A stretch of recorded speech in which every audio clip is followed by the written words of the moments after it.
વિસાવદરના ખાંભા ગામના પ્રગતિશીલ ખેડૂત શ્રી નરેશભાઈ પટેલની આંબાની માવજત અને વાતાવરણને અનુકૂળ કઈ પ્રજાતિની કલમ વાવવાથી ખેડૂતોને યોગ્ય વળતરની સાથે સારી ક્વોલિટીના ફળનું ઉત્પાદન મળી શકે। હવે પછી બાગાયતી પાકનું વાવેતર કરવા માંગતા ખેડૂતો માટે ક્લાઇમેટ સામે ટકી શકે તેવી સર્ટિફાઈડ નવી સોનપરીના નામથી કેસરને ટક્કર મારે તેવી કલમો તૈયાર કરવામાં આવી રહી છે।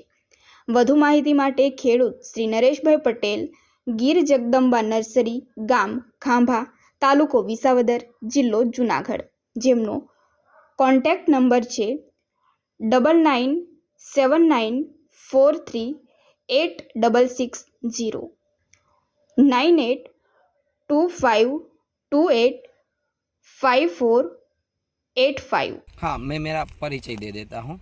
मैं नरेश पटेल, गांव है हमारा खांभा गीर, तहसील Visavadar, district Junagadh. Mobile number 9979438660, Gujarat. अच्छा, जगदम्बा गीर फार्म।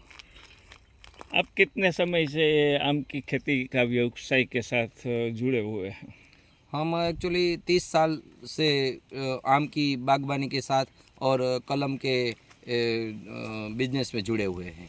अच्छा, आपका जो फार्म है कितने एकड़ में फैला है? हमारा फार्म 50 एकड़ में फैला हुआ है और 3 जगह पे हम आम की कई प्रजातियों के पौधे बनाते हैं। हाँ, आपके जो ये फार्म है उसमें अलग अलग कई किस्म की मैंने देखी है, तो आम की वैरायटी का कलमी पौधे दिखाई देता है। तो कम से कम कितनी प्रजाति की कलम आप बनाते हैं? हम आम की केवल आम की 80 मतलब 80 वैरायटी बनाते हैं। और दूसरे फल में देखा जाए तो अमरूद जो है उसकी 5 वैरायटी है, नारियल की 3-4 वैरायटी है, ब्लैक जामुन की 2 वैरायटी है, फिर सफ़ेद जामुन, लाल जामुन, अंजीर, बेर इत्यादि के पौधे बनाते हैं हम लोग। अच्छा, तो वो जो दूसरे किसान लोग हैं उनको बागायती खेती में इंटरेस्ट हो, आपके वहाँ से कलम वो ले जाते हैं, हाँ, तो सरकार की ओर से उनको कोई सब्सिडी की सुविधा आपके माध्यम से मिल सकती है? हाँ, नेशनल हॉर्टिकल्चर बोर्ड की रिकॉग्नाइज जो नर्सरीज हैं उनको भारतीय सरकार और गुजरात सरकार दोनों मिलके 1 हेक्टर पे 42,000 की सब्सिडी अलॉट होती है। ये 2025 की जो वर्ष हैं, हाँ, क्लाइमेट चेंज और ग्लोबल वार्मिंग की भयानक असर आम के पेड़ ऊपर दिखाई देती है, जो गिर का हब बोला जाता है। और अच्छी तरह से खाने की जो मौज आती है वो केसर केरी, जिनको हम गुजराती में केसर केरी बोलते हैं, केसर आम। हाँ, तो वो कई झाड़ पर उनका जो फ्लावरिंग आया था, फ्लावरिंग खर गया, नया फल का बंधारण नहीं बना है, तो उनका कोई विकल्प अब बचा नहीं है। तो किसानों को आम की खेती कैसे परवड़ेगी? अब इसमें ये है कि केसर जो किसान जो है ना, केसर के सिवा इधर जो गुजरात सौराष्ट्र का जो इलाका है और दक्षिण गुजरात जो है उसमें केसर के सिवा किसानों ने कुछ बोया ही नहीं है। तो एक्चुअली क्या है ना, मेल और फीमेल के जो पोलिनेशन होता है, जो पोलेंस होते हैं वो बहुत ही वीक हो चुके हैं आजकल।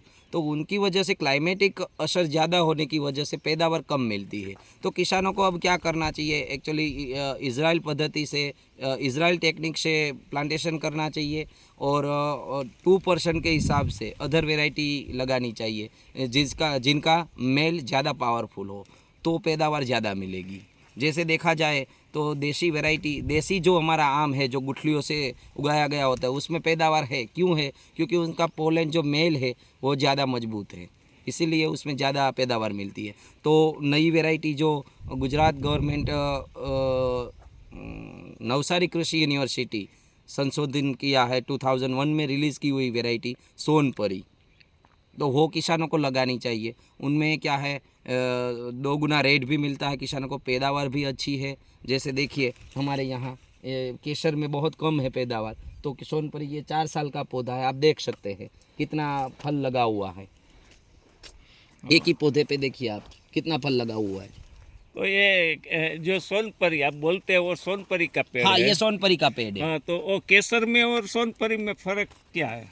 जो सोनपरी वैरायटी है जो यूनिवर्सिटी ने जो रिलीज़ की हुई है उसमें फीमेल एज अल्फांसो मतलब हाफूस लिया हुआ है और मेल बने शान का है। तो उसकी वजह से क्या हुआ है, उनका जो अनोखा स्वाद जो Hapus as a king of mango कहलाता है पूरे दुनिया में, पूरे वर्ल्ड में, तो हाफूस का फीमेल होने की वजह टेस्ट गुणवत्ता सब हाफूस का आता है, साइज़ बड़ा होता है और कलर उनका एकदम सोनेरी कलर है, सुनहरी कलर की वजह से, अनोखा स्वाद की वजह से वो डिमांडेबल वैरायटी है। हाँ, वो ये अगला भविष्य ही सोनपरी है किसानों के लिए। अगर किसान जुड़े, थोड़ा सा चखे, देखे, हमारी बागबानी में आए तो ये भविष्य कहलाएगा और भविष्य ही होगा हमारे हिसाब से। हमारे पास 15 साल के पुराने भी पौधे हैं सोनपरी के, 20 साल पुराने भी है, तो उसमें हम देखते हैं सालों से, तो उनका अनोखा स्वाद देखने की वजह से देखा जाए तो एक्सपोर्ट में अच्छा है, फ्रूट फ्लाई कम लगती है और साइक्लोनिक इफेक्ट जब आता है, भारी पवनें होती है जो सौराष्ट्र के इलाकों में, देवगढ़ महाराष्ट्र के इलाकों में, तो वहाँ डीट मजबूत होने की वजह से सोनपरी आम गिरता भी कम है।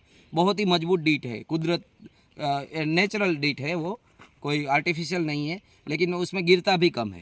देखा जाए तो फ्रूट फ्लाई लगती ही नहीं है और स्टोर कैपेसिटी केसर 1 वीक का होता है पकने के बाद, इसका है 15 से 20 दिन। तो एक्सपोर्ट में भी डिमांडेबल इसीलिए है कि कोई भी कंट्री में अगर निकासकार को भेजना है तो वो ये पहले ये भी देखते हैं कि भाई उसकी स्टोर कैपेसिटी कोई भी फ्रूट की कितनी है। आम देखा जाए, अमरूद देखा जाए, चीकू देखा जाए, तो इसकी स्टोर कैपेसिटी ज़्यादा होने की वजह से निकासकारों को, रिटेल बिक्री करने वालों को, सबको ज़्यादा दिन मिलने की वजह से रेट भी दूसरी वेराइटियों से। हमारी जो नर्सरीज, जो 3 नर्सरीज हैं, एक मेंदड़ा तहसील में है डेडिक्याल विलेज में, दूसरी ये रतांग में है, एक हमारा सूरत में सेलिंग पॉइंट है पलसाना में, और ये एक है हमारा ये खांभा गिर विसावदर तहसील डिस्ट्रिक्ट जूनागढ़ गुजरात। 3 जगह से, 4 जगह से एक्चुअली किसानों को कलम सारी किस्म की उपलब्ध रहेगी। कितने दाम से कितने दाम तक मिल जाती वो है? उनकी एज और ऊंचाई के हिसाब से सबके रेट अलग अलग होते हैं। तो नया बागबानी किसी किसान को अगर बनाना है तो उसका डिस्टेंस महत्व रखता है कि भाई 12 बाई 4 आप पे लगा रहे हैं, 10 बाई 10 फीट पे लगा रहे हैं, 15 बाई 15 फीट पे लगा रहे हैं, या गैप फिलिंग है। उस हिसाब से किसान तय करता है कि कौन सी छोटी कलम लगानी चाहिए, 1 साल की लगानी चाहिए, 2 साल की या 4 साल की। और दूसरा कि किसान को उत्पाद कब चाहिए, उस हिसाब से भी उनको तय करना होता है कि भाई हमें 4 साल के बाद फ्रूटिंग चाहिए तो 1 साल की लगानी चाहिए। अगर उनको 3 साल या 1 ही साल में उत्पाद चाहिए तो उनको 4 साल की लगानी चाहिए। पूरे गुजरात के रूरल एरिया तक आप पौधे पहुँचते करते हो, कलमी पौधे।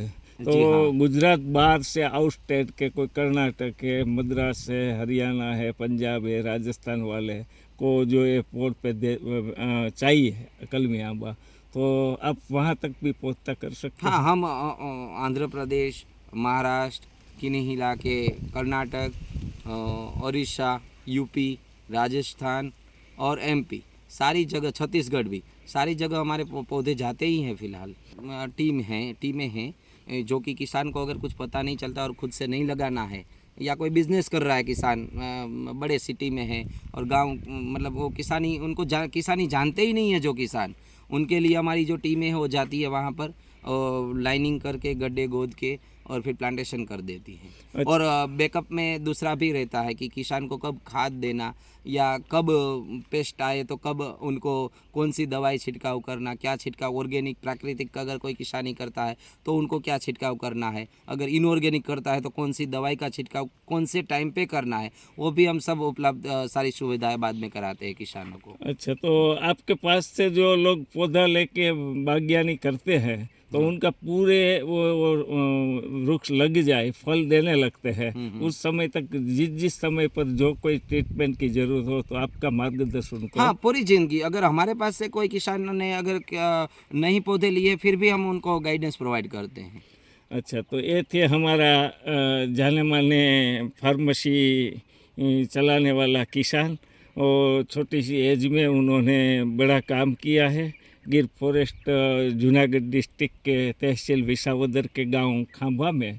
तो अब सभी दर्शक मित्रों, आपको ये किसान की ओर से खूब खूब धन्यवाद। और आइए ये बागवानी की आप सभी मुलाकात लो और आम की खेती के लिए मार्गदर्शन